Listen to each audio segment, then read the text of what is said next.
we are going to be able to see this conjunction or occultation from Asia and parts of Africa. And you could see here Northeast Africa, parts of Sudan, Somalia, Ethiopia, Arabia, southern part of India, Sri Lanka, and thereabouts. You could see that part of the world will be able to observe the moon passing in front of the star Antares. Now, hear me, good family. This is very important. This will take place when? On the 26th day. The 26th day of April. The full moon is on the 23rd day of April. The 23rd day of April. Good. Follow me now, family.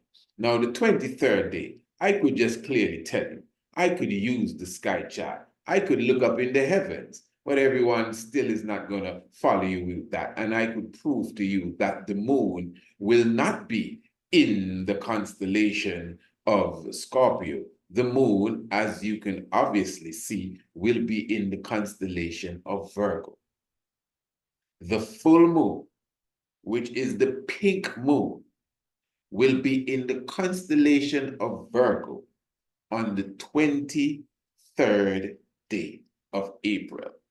The most that I, the ancient astronomer, would give you is that the moon will be on its way out of Virgo, going into Libra around the time when it will be full, when it becomes a full moon.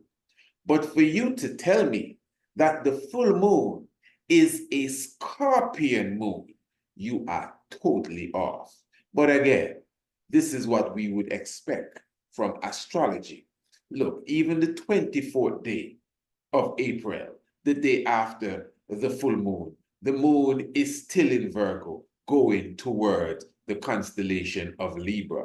In fact, it is somewhere around the 25th where we see the moon enter Libra, which is really the constellation that we refer to, or the sign that we refer to as the scale.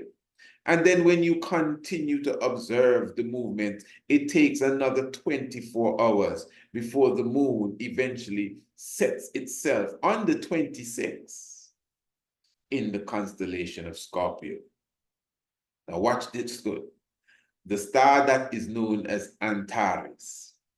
Antares is right in the area that you would consider to be the jugular vein, or the esophagus area of the Scorpion. So in other words, you can see the Scorpion, the constellation itself looks like this eel-looking thing with a tail and the mouth open like the claws or a Gandhi of a crab.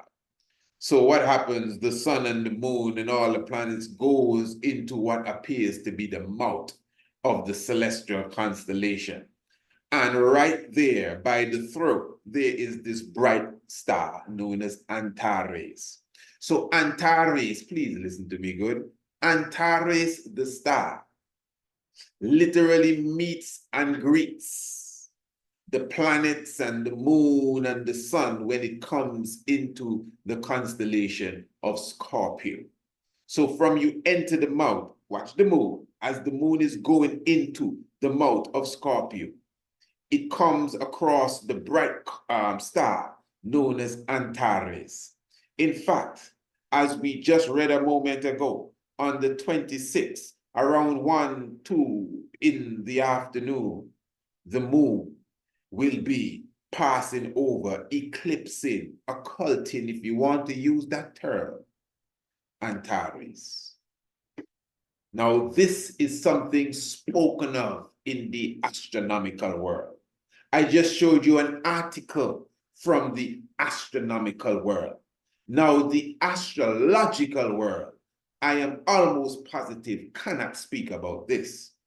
If they were to speak about this, it would be very interesting, because according to astrology, 3 days, 72 hours prior to this.